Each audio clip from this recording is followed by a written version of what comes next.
What's going on, Tamers? It's your boy Varney, and welcome to the Meta Snapshot, the series where we do a deep dive into recent tournament results and find out what's going on with the meta.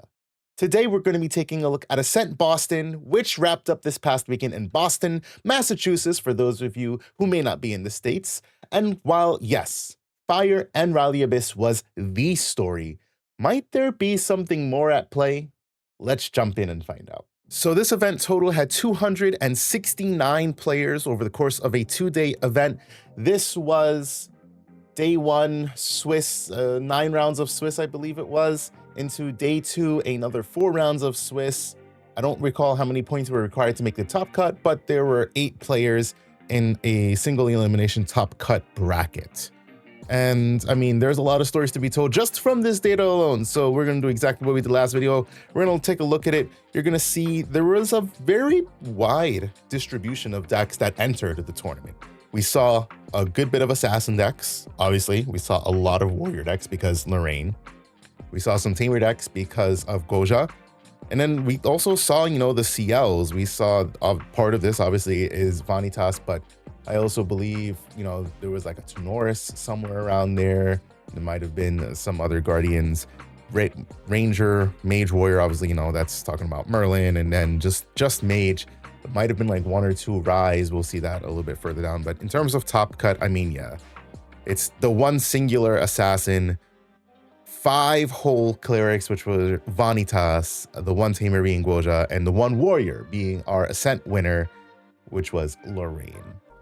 Going into the element breakdown, I mean, this one is really going to tell all the story here. In terms of what entered, yeah, there was like almost 75% fire decks, a very small amount of water decks in comparison. Oh, we got the numbers right here. 67.6% fire decks, 10.9% water decks, and 21.5% wind decks. To see none of the wind decks convert does kind of pose a problem, which we probably won't talk about today, but I might discuss on a future podcast topic. Looking at the advanced element breakdown, we basically had all the advanced elements enter, even Neos. But there was basically like a pretty even split. Obviously, Crux is a big thing, but I don't know if the advanced element decks, like obviously we had a lot of like Ensouls and Lorraines. So it's like we should have more than just 3 decks being counted here, because this isn't looking at the top cut. The top cut's in the middle here. And if you look at the top cut for advanced elements, obviously it was 1 Crux and 1 Luxem. So there should have been more generally in just the overall distribution of the tournament. So I'm actually interested to know how that calculated just like 3 Crux decks. Is that what it's looking at? Or maybe it's looking at, it has to be looking at decks. So I'm not sure what that's looking at. That's this Crux circle should actually be a bit wider than basically every other advanced element, but we can ignore that for now and just look at fire, the basic element dominating the entirety of the tournament. Going into the champion breakdown, if we take a look, obviously, going along with fire, there was a couple people on fragmented Spirit of Fire and on the Spirit of Serene Fire. Actually, not even a couple, it was a decent amount, 18.4% and 7.2% on those different spirits for fire. Everybody else who was playing wind was basically playing Spirit of Wind, and the same with water, just playing Spirit of Water. In terms of our actual level 1 champions, Lorraine is the biggest one here, obviously, fire, Crux and stuff, but we also see Vanitas over here at only 7, but the conversion was 5, right? So very, very successful conversion rate. It's compared to something like Tristan, which, was probably all wind and none of them converted. Same thing with Zander, 25 and only 1 converted. We had 20 Jin. Unfortunately, none of them converted into top cut, but Jin decks did do very well for the most part. Unfortunately, they may not have seen the top 8 to go with it, but they definitely performed. Diao-chan here at 13, no top cut, and a whole bunch of Guoja, 47 Guoja, only 1 making it into top cut. The thing is with top cut, we're only looking at 8 decks, so it's going to be just a touch skewered because, we're going to be looking more at like the top 16 and possibly even like the top 32 when we talk about decks, just because of the nature of what was essentially 13 rounds of Swiss play. So we'll talk about that. In terms of, this is what I was talking about, in terms of the level 3 champions, I mean, even just Tristan alone here, right? This is 25. Was it looking at different, I guess, Merlin, Lorraine? Do we have 2 different Lorraines here?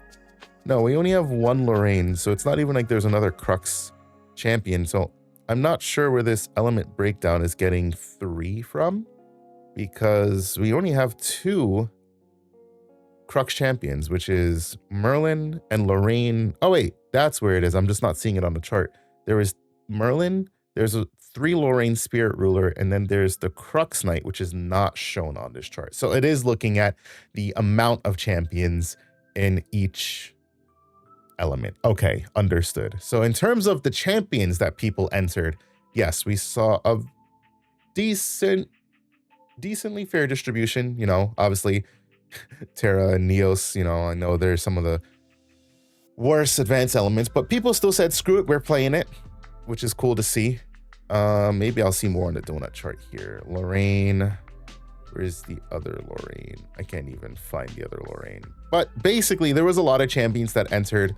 In terms of the ones that converted into top cut, I mean, you already knew what it was. It's Vanitas, Dominus Rex, Vanitas, Vanitas, whatever.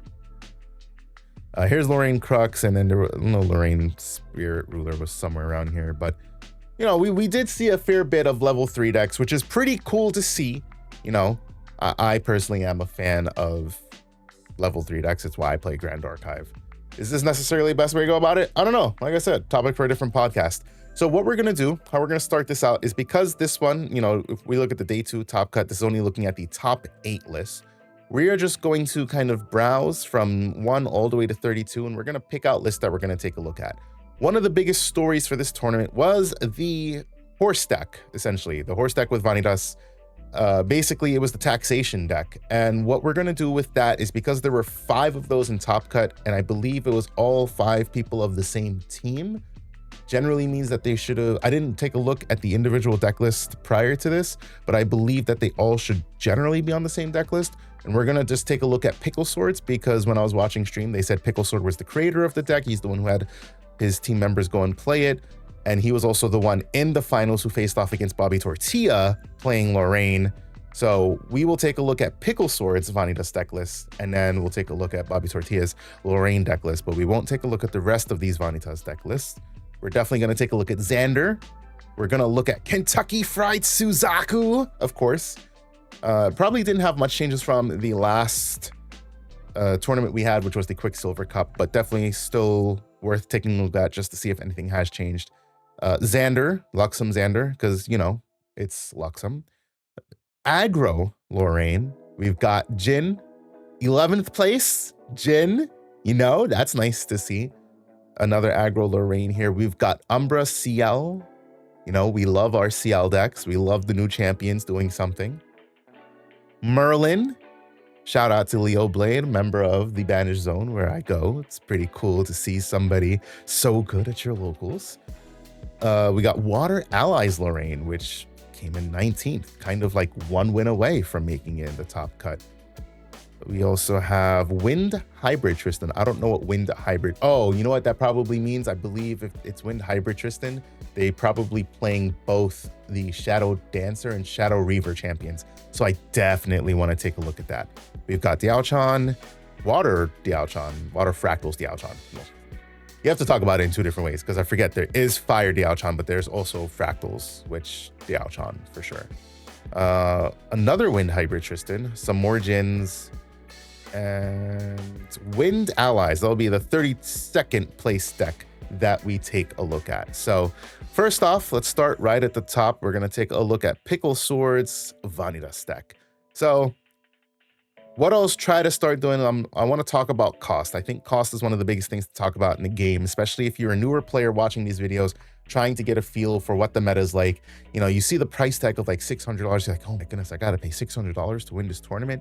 So what I want to do is, when I talk about these decks, I'll try to break down the cards that I know about that are expensive, to tell you why this deck is expensive, what you maybe might be able to replace things with, or where the cost ends up lying. I can tell you right now, because of the top 8 even spilling into the top 16 and majority of the top 32, your cost is going to lie right here in your liminal guide. This card, right as of the time of this recording, we'll actually pull it up right here.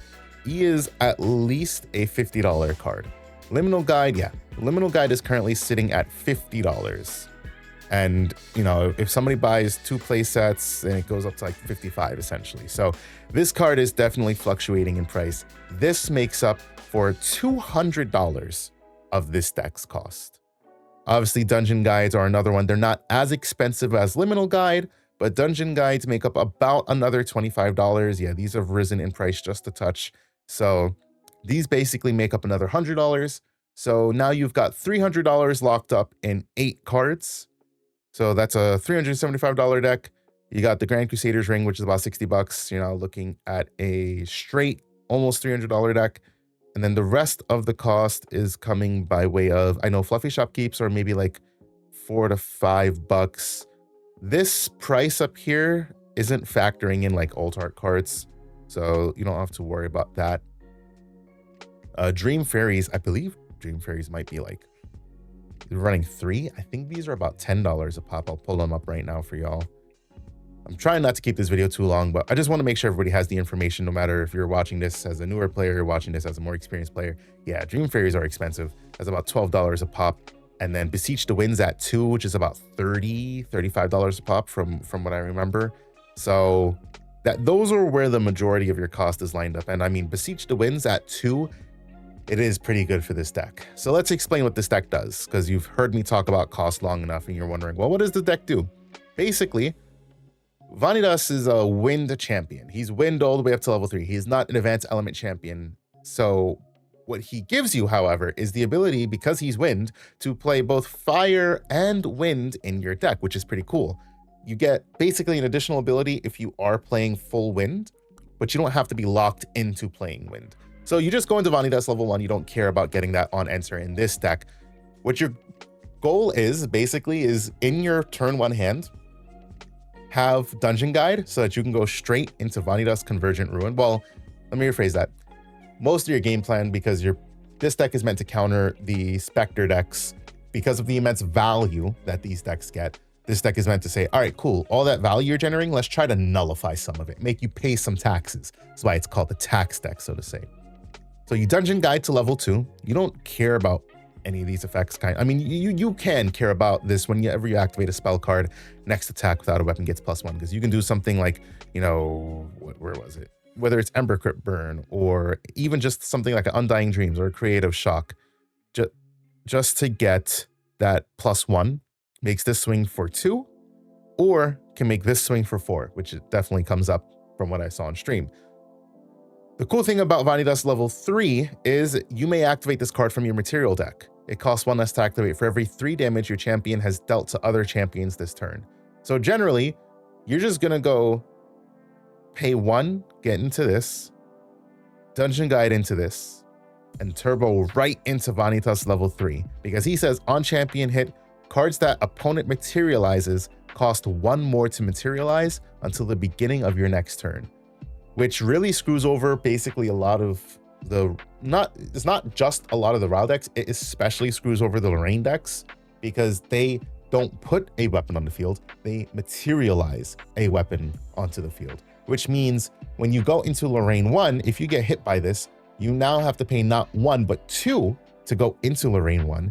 You also have to pay 1 to get your sword out, which taxes it twice, which is crazy. They also play Censor of Restful Peace, because once they get into Vanitas level 3, they just kind of want to stop you from doing your thing. They've got draw cards in Fire Resonance and Grand Crusaders. Safeguard, because, you know, we like preventing non-attack damage. Smoke Bombs can be useful for you, but it can also be useful to just get rid of one of your opponent's things, to say, all right, cool, that taunt, that intercept, get it out of here. You've got Terrafring, because Terrafring is just good for aggro. Beast Soul Visage is actually something I'd never really thought about in this way. It's pretty cool. Linked Ally gets +2 power, has Pride 3, and is a beast in addition to its other types. Big thing here is basically it's a +2 power on any ally that you want it to be, or alternatively, it is Pride 3. meaning that you can lock one of your opponent's allies. Because of the ally link, it doesn't have to target your ally. You can basically shut down one of your opponent's allies from swinging. If they have something like, let's say they're just a level 1 deck, right? Or in the case of something we saw on stream, Fluffy Shopkeep has Intercept, Beast Soul Visage onto the Fluffy Shopkeep, gives it Pride 3, and now means that because Lorraine was sitting at level 1 or 2, whichever it was, and not level 3, they won't obey the Intercept order, which means you can't use Intercept, which is pretty cool. And then Impact Hammer, because dealing 2 more damage is kind of like, why not? And especially the thing here with whenever a unit uses this weapon for an attack, deal 3 damage, you play very well into that with this deck because of Searing Rebuke, which says prevent the next 3 damage that will be dealt to your champion this turn. And whenever damage is prevented this way, you deal 3 damage to target champion you don't control. So, comboed with Vanitas level 3 with base 3 power, you're swinging for 5, and then you would deal 3 damage because of the Impact Hammer effect, but then you would Searing Rebuke it, prevent that 3, and deal that 3 to your opponent, meaning that you have effectively used an attack card to swing for 8 between Searing Rebuke, Impact Hammer, and Dominus Rex, which is, honestly, it's pretty cool. Now, this is called the horse deck because it plays 3 horses. I was gonna say 2, but it is 3. First, you've got Red Hair Unrivaled Stallion. This is your 3/3 Pride 3. As long as you control a fire or terra element unique human ally, it loses Pride on attack. You may discard a card if you do draw a card. You don't care about that. What you really care about is the fact that you're turboing into Vanitas level 3. You're playing Spirit of Fire. This is a 3/3 ally for 2, which is an insanely crazy stat line. It piles on the damage, and it kind of says to your opponent, hey, I'm messing you up every turn.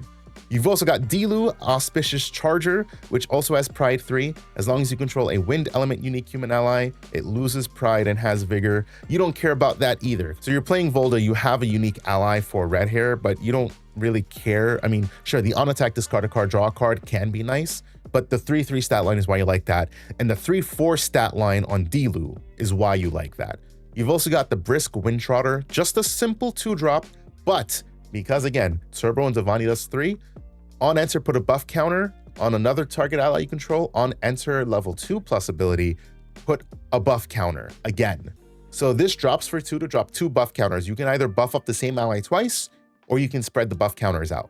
So you can either make Red Hair a 4/4, a 5/5, make Dilu 4/5, a 5/6, or what we saw, you can buff Dungeon Guide. Dungeon Guide's now a 2/4, or Fluffy Shopkeep 2/4. Like, Brisk Windtrotter, these 3 cards, really good for the deck. Fractalus Sparks is here for just dealing ping damage to try to just close out that game faster. Ember Crypt Burn is meant to say, all right, cool. You put a card in grave, you put that float, you put that liminal in grave, banish it, and we're both gonna take 2 damage. And then you can also Searing Rebuke this if you had the memory to be able to do so. Outside of that, this is your typical fire deck. You've got Liminal Guide, Undying Dreams. So Liminal Guide, whenever you level up, return from grave to field, becomes ephemeral, draw a card. It's the Specter package, right? Rile the Abyss, draw cards, Creative Shock, draw cards, discard float, try to level up, get Liminal Guides on field for board presence, for more card draw, trying to keep influence. Verucan Acolyte is for dealing with anything that, I know this isn't English text here. What Verucan Acolyte does is it's basically reduced to ash. This is destroy target regalia with a cost of 0 or less, I think is what it says. And the big difference between this and the Reduced to Ash is that Reduced to Ash is a spell, and it can also target items with a reserve cost of 4 or less. This can only target Regalia, but it is an ally, which means it can get around Spell Shroud. And it also has the level 3 ability, it gets +3 power, which again, Turbo Vanitas level 3, you've now got 3 damage here, and 3 damage here, and 3 damage here, and what?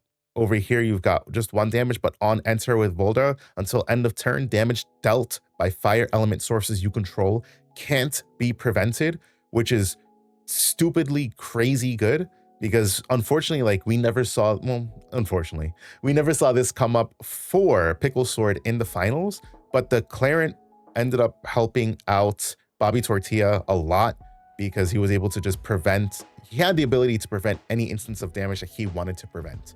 I think the fact is that because Pickle Sword just straight turbo into Vanitas 3, he never really had the ability to drop the Voldas. If he was able to generate that influence more, this would have been something that would have just screwed Clarent over, because you can just say, all right, cool, you can remove your durability counter, but I'm still going to deal you damage, which is really good. Beseech the Winds is basically your second dungeon guide. You just materialize a card from your material deck. The only difference is that dungeon guide says you just level up. Beseech the Wind says you have to materialize it, which means that if you're going into Vanitas 3, the 3 that you pay for Beseech the Winds are the 3 you banish for Vanitas 3. But it does 2 jobs in the deck, because it not only lets you level up, it also just lets you get out anything else you want. Do you want to get out the Censor on your turn after you go into Vanitas 3 and really lock your opponent? Yeah. If you have Beseech the Winds, full send, do it. Do you need the Terrafring, or do you want to go get the Beast Soul Visage or something? Like, Beseech the Winds is very versatile. It is worthy of that $30, $35 price tag. This deck is very good. I actually quite like seeing this deck. I probably wouldn't play it myself, but I just love the idea of, oh, cool, we've got 3 horses, and this is what our deck is going to do. We just want to punch you in the face with horses, and we're going to tax everything that you do. So it's a really cool deck. Marvin, if you're watching this, that's my boy. I suggest you check this deck out, because I think this might be up your alley. Next up, we've got Bobby Tortillas topping Ascent list. And I should mention, because we're not looking at this in the top 8 final standings, yes, Bobby Tortilla is the winner of Ascent Boston, and Pickle Sword came in second with Vanitas, and then it was literally second, third, fourth, fifth, sixth for Vanitas decks, with 7th place Zander and 8th place Kentucky Fried Suzaku. But we're going to stay on this view here. Bobby Tortilla is our winner, going 10-2-1, with Lorraine having Clarent reimagined in the main deck, not in the side deck. And also going the greedy Varney route, and I have to call it the greedy Varney route only because there was a time that I was playing around and I was like, do I want an answer to my bad matchups, or do I want to run 7 swords in my main deck? And I decided, you know what? I gotta run the answer for my bad matchups. And I'll be completely real with y'all. While they might have come up, I would have preferred just having 7 swords in my main deck. So I've gone back to playing 7 swords main deck. This deck is Ensoul, right? It's straight. The entire goal of this deck is just cool. I've now garnered enough influence. Either I'm going to try to bait out your, whether it's an Incapacitate or an Annul spell. And even if I can't, I'm just going to do it anyways. And if you negate it, I'm going to try to do it again next turn, because I'll Crux sight it back and then I'll try to do it again. Ensoul just lets you put all of your swords from your material deck and banishment onto the field, and every one of your sword allies can attack as though they were allies, which is really cool. Now this deck clocks in at $830. I know, big price. Where does the cost lie, might you ask? Well, same thing here, $300 in liminal and dungeon guides. We've got a little bit of money in incapacitates. And more importantly, we've got probably what is now like almost $250 to $300 locked up in Ghost of Pendragon, because those cards have shot up a lot. And if you want to play a Crux deck, I mean, this is the card to play. Yeah. So the cheapest listing here is $67. Let's round up to 70. Yeah, that's right? That's $300 for the playset of Pendragons. So you're looking at $600 locked up in now 3 playsets of cards, 12 cards. Otherwise, it's a $200 deck. Rile decks are the hot rage. So it is what it is. If you want to play the Crux deck, you got to spend the money. I mean, it's a good card, right? And I feel like it's safe to say that at this point, like, if you were concerned about buying a card because you don't want the card to get hit, if Ghost were going to get hit, I think it would have been hit already. I don't think Ghost would ever get hit. I think what it represents is really good. I don't think it's ever, unless, even if we got like a problem Regalia in the future, I think the Regalia would be hit before we get a Ghost hit. So if you could find a good deal on Pendragons, pick them up. Hopefully, I will say, hopefully a Pendragon reprint comes in Phantom Monarchs, which is due out in December, because as of right now, it has no reprint. It just came out in DOA First Edition and DOA Ultra Edition, obviously the Prelude.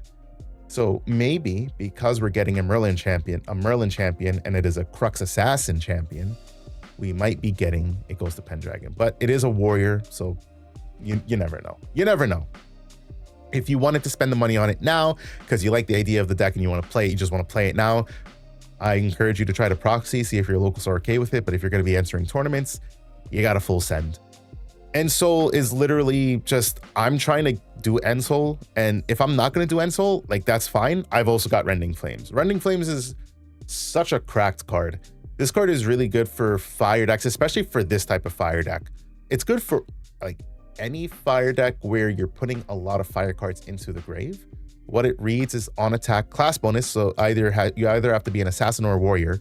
Banish 3 fire element cards from grave. If you do, it gains, if this attack would deal damage, you double the damage. So that means base attack would double from 3 to 6, right?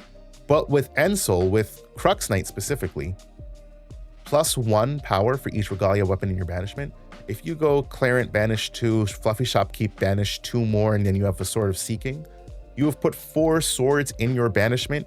You've got this 1 Sword of Seeking. So that's base, what is that, 10 power?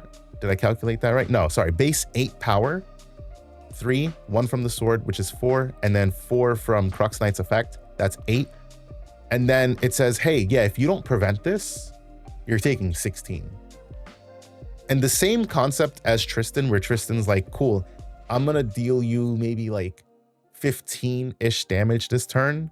Like, if your opponent is poking you enough between the dungeons and the liminals, I sometimes, depending on the matchup, I'll poke with fluffies and they're getting some early attacks in on a cleave with a flame sweep. You might be dead on the Rending Flames. It is very possible you die to Rending Flames. So between Ensoul and Rending Flames, I mean, that's the win con. Everything else about the deck is about consistency because it's a Specter package, Creative Shock, no Hasty Messenger, which was one of my big takeaways. I struggled a lot thinking about if I wanted to take Hasty Messenger away, because I'll be honest, I've been liking Hasty Messenger less and less this format. I liked it better last format. This format, I feel like there's other things I want to play. And so it's cool to see a winning list, no Hasty Messenger. And I think that's kind of a lesson. It's a lesson for me to just say, if that's the way that I feel, like, don't feel like I have to play a card. Unless like I absolutely have to, right? Like reduce to ash. Don't feel like I have to play a card. If I feel I don't have to play it, try it, because it might be worth the payoff. Don't be afraid to deck build and don't be afraid to experiment. This deck list, relatively speaking, is very simple. It's a very simple game plan. And it's not, I guess it is linear in gameplay, but the concept of what it does, the way that Bobby Tortilla piloted it, was really just an expression of player skill with the deck, in my opinion. Because when I was watching the match, I was like, man, how would I react in this situation if I were him? And some of the things that he did, I wouldn't think to do. For example, like swinging with Clarent, I would never swing with Clarent, especially knowing that it is Vanitas and he has like the Ember Crypt burn. I'm like, I gotta hold this up, because holding this up means that I can prevent myself from taking damage, but it also means that you don't progress game state, right?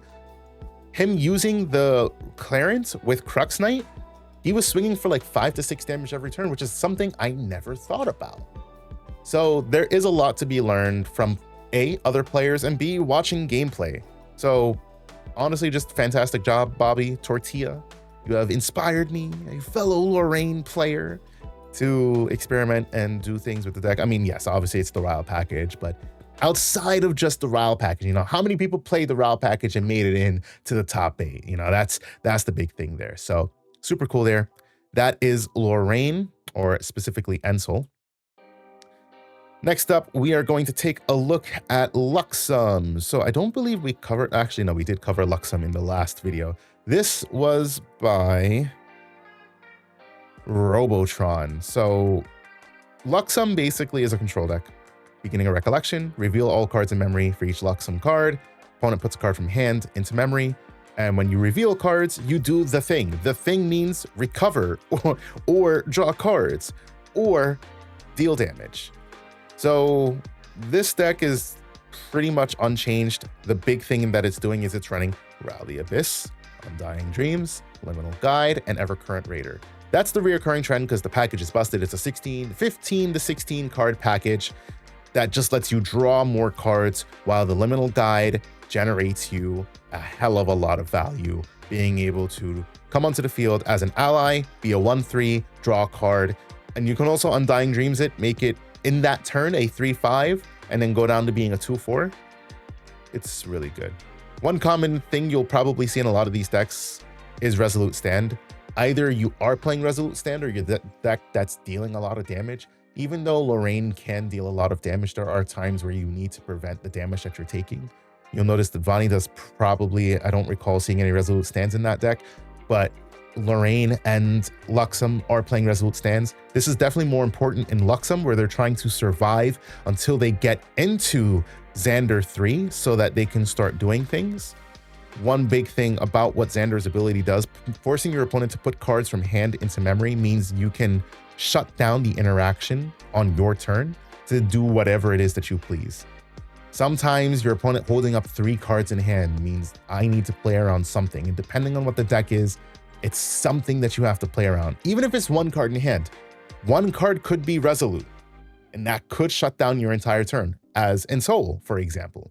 So for Zander, they just want to get to a point where they have generated enough influence to be able to pull off their combos, which is effectively put Luxem cards in memory, do either a Lightweaver's Assault. Actually, this isn't playing the, this deck isn't playing the card that I'm forgetting the name of, but it's kind of like a second Lightweaver's Assault in that it reveals cards from memory. But Lightweaver's Assault is, I mean, the big damage dealing card here, right? Because you can put your whole hand down if you put like 10 cards in the memory throughout the course of your turn. And then you end, like, your last thing you're playing is the Lightweavers. You're dealing 10 damage to anything you want, split anyway. That's either 10 damage to the champion, or that's 10 damage split amongst units. So Luxem just does Luxem things. The deck is another one that's fairly simplistic in nature and what it's trying to achieve. But there's a lot of play lines in how it gets there, because you can't just bank on, all right, I hit level 3 and now I get to do the thing. Like, you have to, sometimes you have to do the Luxem site, like you have to draw a card, or sometimes you have to deal the damage. Sometimes you have to remove bodies. If they put enough bodies on board, you don't have cleave in this deck. You know, your answer to dealing with a lot of bodies is a Lightweaver's Assault. And depending on how things go, it might be tough for you to deal with. That's where stuff like Rally Abyss, Liminal, and Undying Dreams comes in handy, because if you're able to get these while you're leveling up to level 3, being able to deal with the aggro decks that are putting out allies is easier, because you inherently have more allies in your deck now. But if you're not able to deal with them, I mean, you're only getting 1 attack a turn. You're not getting any cleaves. You're not getting any board wipes. So you kind of just have to rely on turboing in to Zander 3, so that then you can try to stabilize off of healing and off of dealing damage to units. It's easier said than done, which is why this deck doesn't top as much, or not top, let me rephrase that. It's why, like, in these standings, I believe this was probably 1 or 2 out of all the top 32. Also because, you know, it is, by nature of being a control deck, something that takes a long time. You could drag out match 1 unintentionally, just going like 30, 40 minutes and winning, and then only having 20 minutes for your game 2. And hopefully you got to try to win that one, or play for the draw. That is a strategy. Next up, we've got Suzaku. This is Kentucky Fried Suzaku. Looking at the deck list, do I see Pepper Chef? I do. All right, so I can already say it off the rip. This deck has not changed much from the last time we reviewed it, but for those of you who might be tuning into this, might not have watched the last one, is why these videos will go a bit longer than anticipated, but you're here for the ride, and I appreciate you. So this Suzaku deck is basically focusing on the bird. The bird says, or I should say the Fate Stone says, at the beginning of your recollection phase, deal 1 damage to each champion whenever non-combat damage is dealt to 1 or more units by a fire element source you control. Put a quest counter on your champion. And then you remove 7 quest counters to transform. And then you transform into the bird. What does the bird do, you ask? Well, I will pull it up for you, but basically the bird is a 4/3 that says on banish, I return. It's a phoenix, right? It's literally a phoenix. I gotta pull up, not Suzaku's command. It's a Phoenix. It comes back to the board. It says you may banish 3 Fire Emblem cards from your grave. If you do, return it transformed. And it also has Spell Shroud. So the big combo is Suzaku for 4. Peppered Chef sacks Suzaku. This gets +2, swings for 4. But wait, Suzaku returns. So now it comes back because of the on-banish. And now it can swing for another 4. So you do 12 damage off of that combo alone. You've just got a lot of other burn damage then in deck. Demolition, you've got Ember Crypt Burn, which is nasty. Fiery Interference to say, oh yeah, you cannot recover. You've got Sparkleite, unpreventable damage, is nasty. Shatter the Brittle. No, not that one, sorry. Suzaku's Command, another nasty card to combine with Suzaku, giving it +2 power, but if it's a Shenju, it gets an additional +2 power, which means instead of doing 12 damage, you do 16 damage. If you have enough cards, because it's Suzaku and Peppered Chef, I mean, that would require a total of 6 cards in hand. If you somehow end up with 9, I mean, you could drop double Suzaku's Command with the Peppered Chef. I mean, the odds of it happening, I guess, are low, but it's still something that could happen and you could really mess someone's day up. Searing Truth, which just deals 2 damage and gets you a quest counter. So this gets you a quest counter, but then because of the Fate Stone, gets you another quest counter. You've got Vermilion Decree, dealing damage. Restorative Flame for you, so that you can heal, because why not? And one thing I love to see in the deck is Vengeful Paramour. I would have actually loved, because they're running the Liminal, the Undying Dream, the Wild Abyss, I would have loved to see them fit the Incinerated Templar with the Vengeful Paramour personally. And if I were going to play this deck, I mean, I'm not going to hold you. I'm kind of intrigued by this deck because I do like Guozha a lot. Now, this one only goes to Guozha level 2, which I'll explain a little bit later. But the cool thing with Vengeful Paramour and what would be Incinerated Templar if it was played is this has Ephemerate, which means that you can play it from your grave by paying the cost, which is 4 reserve. And on enter as a spell, if it's ephemeral, you deal 2 damage to target champion. So it's just another way to get more quest counters for the Fate Stone. But then you can also do Incinerated Templar. You drop Incinerated Templar for 3, which brings this out. That's going to deal 6 damage total because you can drop this for 2 off of the Incinerated Templar and then swing for 2 each between this and the Templar, which does 6 damage, and really just accelerate the win con. This is kind of a really cool deck. I'll be totally real. I'm not typically a fan of aggro decks. I've been liking aggro decks like in Digimon more, but this deck is kind of interesting because I like the idea of the Fate Stones in Guozha. Guozha 1 just gives you a Fate Stone, effectively is what she does. Guozha 2 gives you 2 quest counters. If you choose no quest counters, you get to draw a card.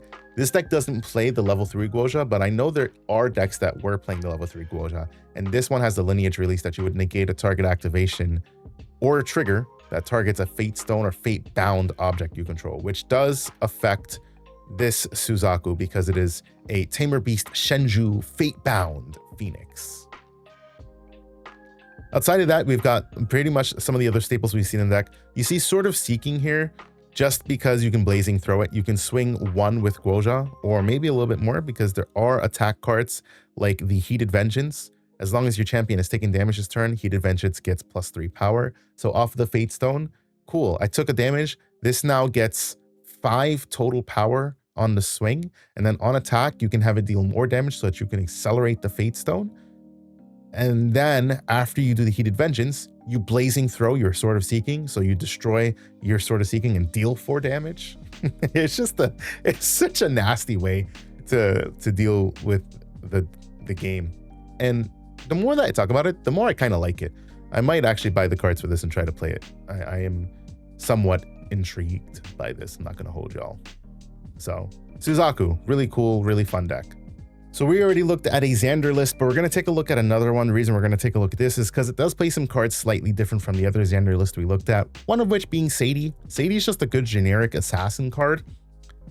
It has the ability that basically if anything were to happen to it, because you can activate this ability at fast speed, you just return it to your hand.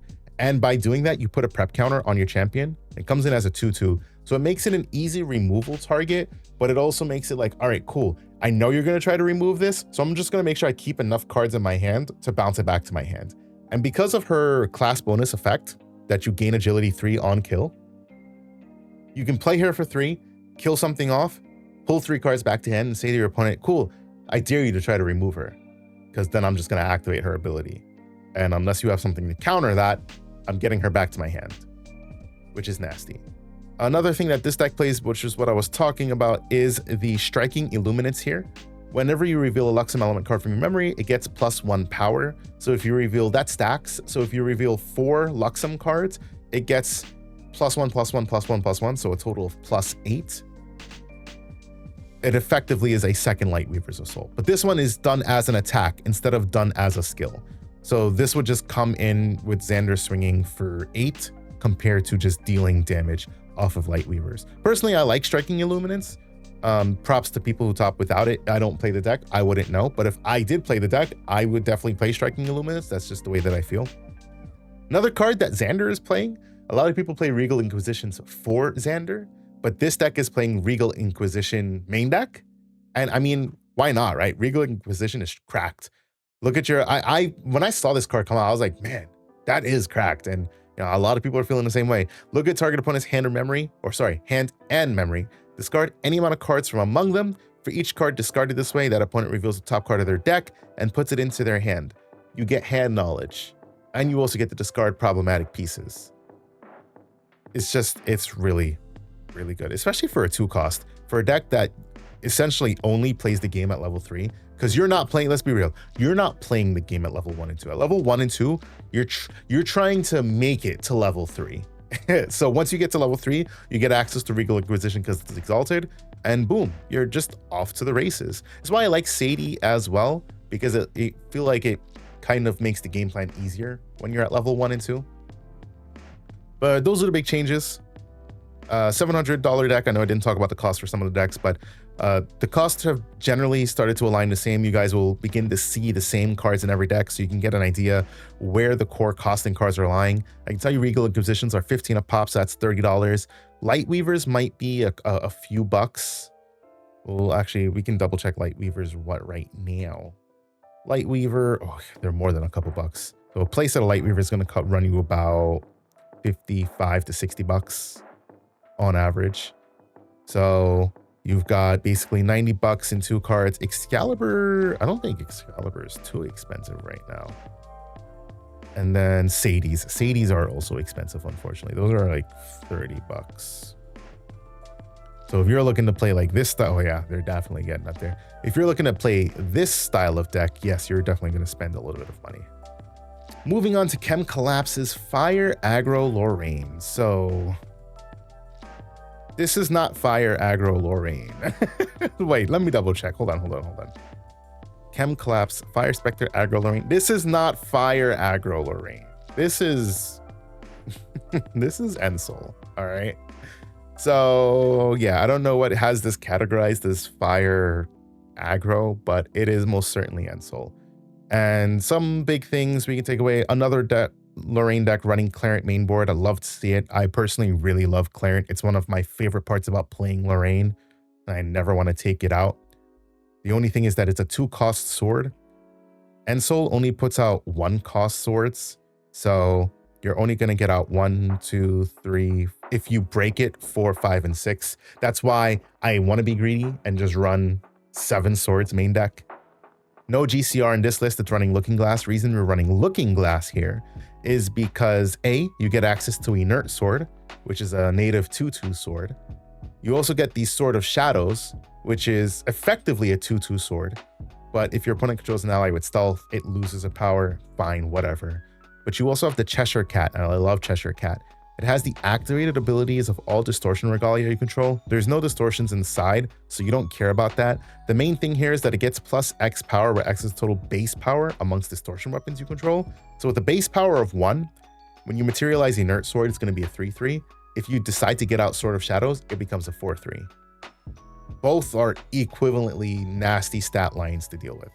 Cheshire Cat's one of my favorite cards from the set, for sure. So Cheshire Cat represents a lot of damage. Now here's a list playing the Hasty Messenger, only on 3 reduced dash, but has the Rending Flames. Basically, a lot of the other things in the deck are along the same lines. But, you know, you can see the differences in personal expression when it comes to deck building between like this list and Bobby Tortilla's first place list. So Lorraine, not Aggro Lorraine, Ensoul. Next up, we've got Alexander's Jin list, clocking in at $570, but you know, you already see the DG, the liminal guide. So if you subtract $300 from it, it's $270. Subtract the GCR, it's about $200. And that means the cost you're looking at here is basically sideboard Heavenly Guides, I believe might have shot up in like 30 a piece. And then Regal Inquisition's at 2. So that's like $100-ish right there. It could be less, like around 80. So relatively speaking, I mean, the big trend, right? Because these decks share these cards, you can just pick up these cards and then say, all right, cool. I picked them up and I can play anything I want, which is a plus at least. But I do acknowledge that some of you might not want to do that. And I encourage you to proxy if you can, at least. So what Jin does is Jin level 3, Jin Undying Resolve says, as long as it's not your end phase, he has immortality. He can't die. He's literally immortal. He then gets a life extension with the Berserker plate that says he gets +7 life. At the beginning of your recollection phase, you deal 3 unpreventable damage to your champion and then draw a card. So effectively, this just gives you an extra card draw every turn. And because it costs 1, you can't just reduce to Ash or what is it called? Verucan Acolyte this, which makes it really good. You've also got Shuangji. Shuangji is really good polearm for Jin. For every 5 damage counters on your champion, it gets +1 power. And then on enter, you may have it deal 5 unpreventable damage to your champion. If you do, draw a card. Reason that unpreventable is important is because there are ways to prevent your opponent from taking damage if you don't want them to take damage. So this just says, yeah, no, you can't stop me from doing this. I'm dealing damage to myself because I'm really gonna come for you. And it's a 1/3 weapon, which is really good. But it obviously gets buffed up. So like when you start pushing Jin, right? That's the big thing. If they get into Jin 3, it's kind of like you're on a clock, because then you're pushing them, but they can also push you really hard. If you put them within a threshold where they can like essentially be just out of lethal range, but push themselves enough to get into like a heavy damage dealing range. Like let's say you put them to, I don't know, they have Berserker played out. Let's say you put them to like 32 health, right? 32 health means that this is going to be a 7 damage attack alone.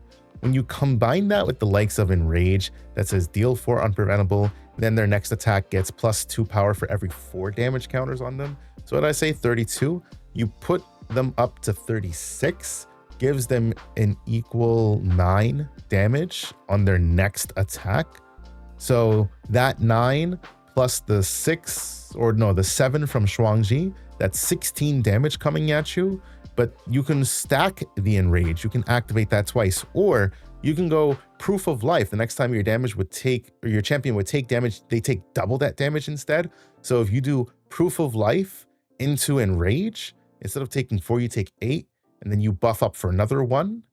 Or because this activates at fast speed, it combines with Shuangji. So now you can get this to buff up more as well. Like, it is really nasty what Jin is capable of doing. And then not to mention this damage 40 plus ability, I don't know how much it comes up, but being able to just wake up your champion by banishing this card from grave and paying 2, I think that's really not underrated, but just like really freaking good. Because it's like, all right, cool. Let's just say I swing the Shuangji alone for like the 7 damage. The Proof of Life kind of acts like an Enrage in that, all right, cool, pay 2, banish this if you're at that 40 threshold, and then I will just, boom, swing again for another 7. I've dealt 14 damage. And then you can just mend flesh and recover 8. So down from 40 to 32, and you live. So really nasty cards those two are. Savage Thunder here is a 3 cost, 3 power attack. On hit, you may recover 5. You don't have to recover, but if you do decide to hit them with this, you recover. Only running this at 1. I assume that's probably for float, and in the event that it comes up, because it is an attack, you don't have to swing with a polearm. You can just use the attack card. That's probably what it's sitting there for. And then the big one here, Relentless Outburst. This is kind of like, if you're not killing off of like Enrage, Proof of Life, Shuangji, you're probably killing them off of Relentless Outburst, which says for every 6 damage counters on your champion, you deal 1 damage to all other units. So again, you put them to, let's say, a minimum of 30.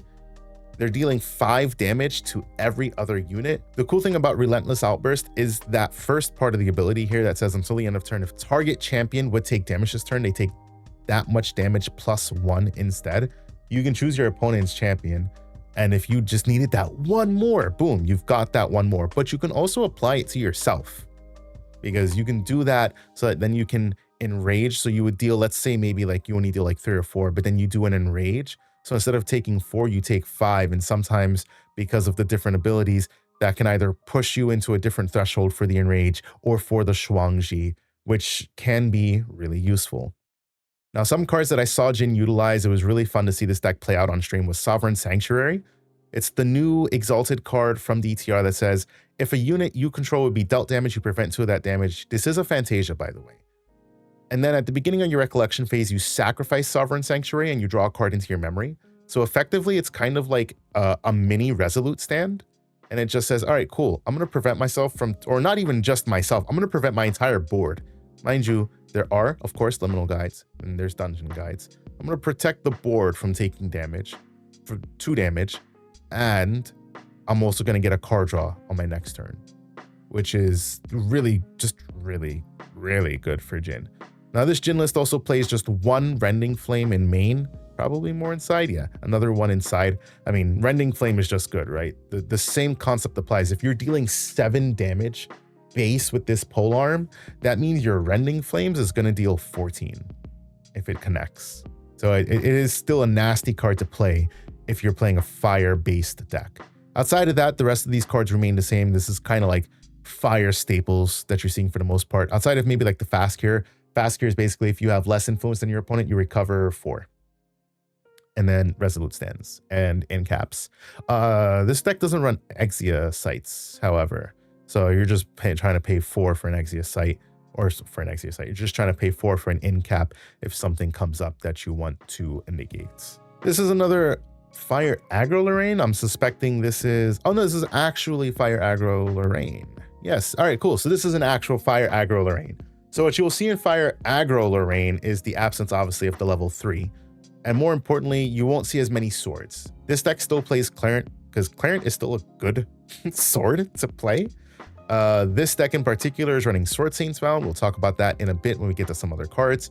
But you've got the Fire Resonance Bauble for draw along with GCR, and a Blinding Orb, which basically is just a way for you to try to make your opponent not have answers to your kill turn. So the reason that this deck would run Sword Saint's Vow is because of this card right here, Honed by Fire. So Sword Saint's Vow says it's just a 0/1, but it gets +1 power for each durability counter on it. And whenever you activate a craft action card, you put 2 durability counters on Sword Saint's Vow, but on hit, you remove a durability counter from Sword Saint's Vow. So you put 2, or depending on the card you play, you put a minimum of 2, but then on hit, you remove 2. What Honed by Fire says is target sword weapon gets +2 power till the end of turn. The class bonus is you get a durability counter on it.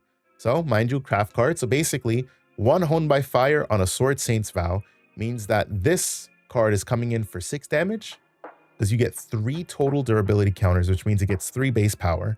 And then you also get an additional 2 power. So it comes in for 5. If you stack that, I mean, that's nasty. You can also do the same thing with just Tempered Steel. It's just a 1 cost per durability counter, but that still matters because you'll get 2 durability counters for Sword Saint's Vow, which is really good. So even just a singular Honed by Fire prereq on the Sword Saint's Vow into main phase, because that's going to be base 5, swing with Rending Flames, 5 double to 10. If you double Honed by Fire it, or maybe you do a, well, Fiery Momentum doesn't matter. I guess Fiery Momentum can kind of matter here, right? This card's run at 4, and this deck is all fires save for the Specter package. So let's say like you, I don't know, let's say it's like turn 4 or 5, and there's like a total of like, I don't know, 6 or 7 cards in your grave. This is going to get +1 power for each of those. So this is going to swing this is going to swing for like 8 to 9. And you can use this with the swords, and it's going to swing for like 15. This is actually a cool rendition of Fire Aggro Lorraine. I like this. I actually like this a lot. This is really cool. I've seen like Fire Aggro Lorraine list, but I haven't really seen like Fiery Momentum. I guess it's never been used against me. So the idea of firing momentum is really cool. I hadn't seen that card before now. Obviously, you know, they got Vermilion Decree. I put this in my staples list for fire that you guys will be seeing soon. Every deck runs, if you're running an aggro deck, you're typically running some kind of burn damage. It could be Vermilion Decree, it could be Demolition, it could be, what is it, Spark of Light. This deck chose Vermilion Decree, and it's not a bad choice because it's deal 3 damage to target champion, on imbue of course, and deal 2 damage to target ally, which means it's capable of taking out stalwart shield mates, means you can ping your opponent's champion for 3 and then take out a hasty messenger, and then you can swing at them. So it's really versatile there. Of course, this deck would run flame sweeps as well because Lorraine's level 2 can be stacked. On kill, if you kill 4 different units, you do get to draw 4 cards on a cleave with the flame sweep. So really, really nice there. And then of course, Blazing Throw because, I mean, it's Blazing Throw. Deal 4 damage. I've swung with this Sword Saint's Vow and I just needed 4 damage to kill you. So I'll just Blazing Throw it. You know, like this is such like an anime card if I've ever seen it. It's like, I went for my kill attack. I couldn't finish them off. Maybe if I throw the weapon at them, it'll finish them off. So another cool deck. Love to see it. Very interesting. Oh, look, talking about Demolition. There's Demolition. Also the Immolation Trap that I like a lot. I know I don't really go over side decks, and it's because, I mean, the video is already almost an hour long, and it would take forever if I went over side decks, but I like Immolation Trap a lot. You just destroy target damaged ally. So like you can use Vermilion Decree to just ping something. And then if it's too big for you to try to take out, you can just Immolation Trap it and then boom, it's gone, which is really cool. Now we've got Fire Aggro Zander. So this deck is straight up, I'm only going to level 1 Zander, but I'm going to flood my board with allies. Good luck dealing with them. And on my kill turn, or when I think I can kill, Poison Dagger. So I lost to this deck. Was it this person I lost to? Yeah, I lost to this person. So actually, shout out to you, bud. You made it. Poison Dagger. I had a feeling I should have removed this with a reduce to ash, but I didn't know what this card represented. And I mean, I got knowledge checked a lot. So this card says it enters the field rested, but once it awakes, you can rest it, banish it, deal 1 damage to target unit until end of turn. If that unit would take damage, it takes that much damage plus 1 instead. That's nasty because that stacks. So on his kill turn, basically, like there was like 3 or 4 allies that swung at me. So instead of 1, this Korhazi Courier swang for 2. And this Rococo dealt 3. Yeah, dealt 3 and then swang for 2. And Shao Kao's that went for 2. And I don't know, whatever else. Like everything came in for plus 1 damage and it stacked and it hurt. And I couldn't deal with it because I couldn't generate anything. So that Poison Dagger, really good card for Zander. Nasty, nasty card for Zander. Outside of that, the other big thing in the deck, Veruken's Soul Knife here. You may banish 3 Fire Emblem cards from your grave to activate it from your material deck, which is cool because you don't need to pay to materialize it. Then on kill, you can just return it to your material deck. You probably don't care about that just as much as you care about, cool, that's 1 extra damage that I can do.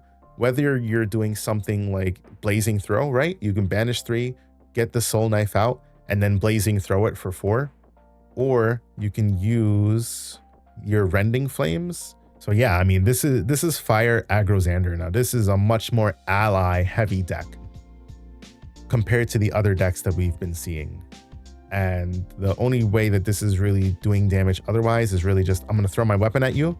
I'm going to do a Planted Explosive because, well, Planted Explosive is, you know, just a good assassin card to play, like deal 2, but if you prepare it deals 4 instead.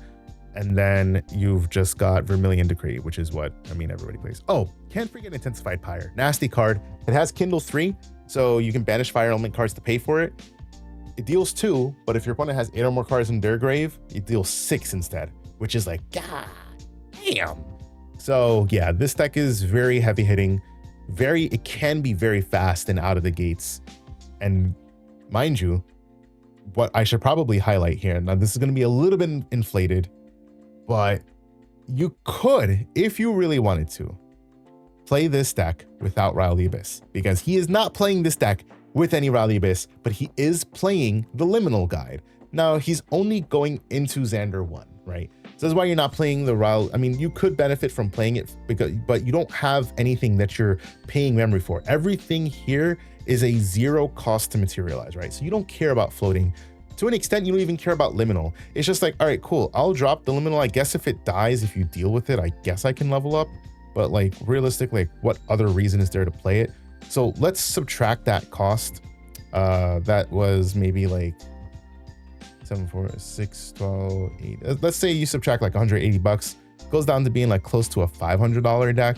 The main cost comes from Arthur, Young Ear, which is right now very expensive, along with Gildas, another expensive card. But oh, and I guess Rococo's a little bit up there as well. Outside of that, those three, like Rococo's, you definitely want to pick up if you're going to play this style of deck, like a fire aggro, ping damage, or this sort of ally focus. Arthur's another one that you might want to pick up because, I mean, the guy is just good. It's a 2/3, but if he's rested, other allies you control get a +1. So that, like, on my kill turn, like, these things they just get even bigger because of the poison dagger. So this deck can definitely be on the cheaper side. Don't let that cost put you off. It can be on the cheaper side. You don't need the liminal guides. You don't need the Gildas. I would tell you that you need the Arthurs, though. I would tell you to spend the money on the Arthurs. And then once you spend the money on the Arthurs, I mean, you have them for life, right? You can play them in any deck, but generally you play them in fire aggro decks. But Arthur, Young Ear, yeah, so he's like 160-ish for the play set. And then Rocco the Rock. Yeah, Rococos are sitting let's say average 30, so that's 120. You're paying $300 essentially for 2 play sets of cards. And we'll take a look at these lists kind of side by side. This last list we'll take a look at because this video has been going long. These are our Umbra Ciel lists, and I'll kind of just not blaze through. I'm gonna just switch back and forth so I can see what the differences are between the 2 lists. We already see one list is on Looking Glass and one list is not, choosing for the Divine Relic to be Grand Crusader's Ring. The decision between choosing Looking Glass or not choosing Looking Glass basically boils down to what you want to play in your deck.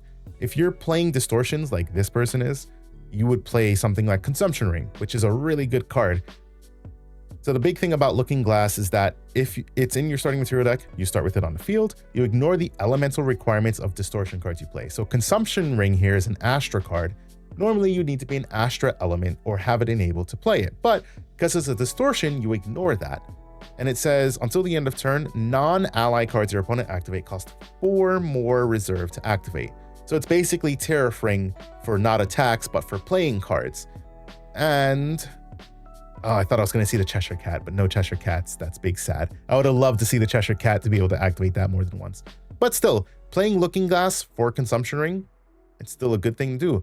Otherwise, yeah, you just opt for GCR and then you put whatever else you want in the deck. We've got a Condemned Trinket here, which is pay 3, banish it, banish a card from your graveyard, and put an Omen counter on it. Both decks are running the Grande Sonnerie. The Grande Sonnerie is a CL bonus as long as the total reserve cost of your Omens is 10 or greater. It gets +2 power. Now, that is an advanced element card, so you only get that at CL3. However, being a 4/3 sword is nothing to scoff at with CL, especially when you consider, are they running the card? Yes, Extorting Blackjack. So it's an attack as long as the total reserve cost amongst your Omens is exactly 21. Extorting Blackjack gets +10 power. So it swings for base 2, which means it would add 6 to the sword, but it could potentially swing for 16, which is very nasty. Now, this is an Advent list, meaning that it is running Advent of the Stormcaller, not to play it, but because of this card, Baleful Oblation, which says cost less to activate, deal X damage to all units except for your champion, where X is the lowest reserve cost amongst your Omens. We talked about this the last one, where we said Limelight was the one. Limelight and team was the one who thought this deck up. So go check out the deck profile if you want more information. But basically, put Advent in your Omens, make sure it's the only one there or the lowest cost. I mean, it's gonna have to be lowest cost, right? Because it's the highest cost card in your deck. And then Baleful Oblation, deal 15 damage at fast speed, which is completely and utterly nasty. This deck is not on that, so it's a slightly different strategy, which is why we see something like the Condemned Trinket. Both decks are playing the Mansome Armoire, which say return one of your Omens to your hand. If you do, banish a card from your hand and put an Omen counter on it. That's just good to get an Omen from hand into your Omens. Try to ramp that up For this deck, you're really just trying to get the advents in there, but for a regular Ciel deck, you are definitely trying to change up the amount of cost that you have in there because of that extorting blackjack. Also running Orb of Hubris in this deck, which is draw up to 3 cards and shuffle that amount of cards from your hand into your deck. Now, one way you accelerate trying to get just advent in your omens is by running Orb of Sealing. What does this do? Well, you put a seal counter on up to 2 target face-up non-champion, non-regalia cards in a single banishment and turn them face down. Mind you, the cards that are your omens, those are cards that go into your banishment. So yes, they have omen counters on them, but they are in your banishment. So what you do, you tap this and you seal everything that is not your advent of the Stormcaller, so that just your advent of the Stormcaller is face up, because when you're looking at cards for Baleful Oblation to activate, it doesn't see the reserve cost of the cards that are currently face down with the Orb of Sealing, and then it'll find 15 on the advent of Stormcaller and ding your opponent for 15 damage. Outside of that, this deck remains the same as most other fire decks: Hasty Messenger, Cremation Ritual, Creative Shock, Dungeon Guide, yada, yada, yada. Probably just the biggest thing here is for this deck in particular, they're running Library Witch, which is intercept, on death draw a card, but you probably don't care about the intercept because you're just going to Cremation Ritual your Library Witch and draw 3 cards because you're trying to kill your opponent at fast speed as much as humanly possible. Carter is the big thing here, though. You definitely see cost of this deck again is high. That's because this deck's running 3 Carters, which I believe are somewhere around $60 to $70 a pop. Whenever an ally dies, recover 1. On enter, sack another ally. If you do, Carter gets +2 power to the end of turn. And this comes in with cleave, so it's going to deal 4 on cleave if it cleaves off 3 to 4 allies, like if you're playing against an aggro deck. Mind you, Ciel is a guardian, right? So on that 30 health, Ciel's going to come in, or not Ciel, Carter's going to come in on the cleave, recover you 3, and get rid of all of those allies. Pretty good card. Now, on this list, which is more focused on just like Ciel shenanigans, not doing the advent of the Stormcaller stuff, we see a lot more cards for the Umbra element. So Beguiling Coop is an attack. You banish it, put an omen counter on it. Then you put another target attack omen into the attacker's intent and trigger each of that card's on attack abilities. And you may choose a new target for that attack. So it's kind of like Slice and Dice, if you know what Slice and Dice does, where it creates a copy of itself in the attacker's intent and declares another attack. And then it has the element bonus for Umbra. As long as this card is one of your omens and you have no other reserve cost 1 omens, your champion's attack gets +1 power. Mind you, I don't have it up, but the mastery for Ciel, I think, gives him buffs based on the reserve cost of the omens that he has as well. So Ciel's attacks with the Beguiling Coop can come in for pretty big hits. You've got the, what the hell is this? Exsanguinating Wallop? That's a word. On attack, recover 3, floating memory, and it's a 5 base power attack. But it does cost 5. So, you know, something to consider there. Nocturne's Oblivion. As long as you have 5 or more omens with different reserve costs, it costs 2 less to activate. You destroy target non-champion object and banish Nocturne's Oblivion. 3 cost fast speed. But if you have 5 or more omens with different reserve cost, 1 cost fast speed. That is pretty nice, pretty nasty. Slip Away, Imbue 2. Target unit becomes distant. If Slip Away is imbued, that unit also gains Stealth and Spell Shroud, which are 2 of the nastiest things to give Ciel, especially as a guardian. It's like, all right, I was about to absorb a lot of attacks, but because I'm CL3, I'll just slip away. And now I'm not only stealth, but I'm also Spell Shroud. So you can't target me with almost anything your deck does. Very nasty.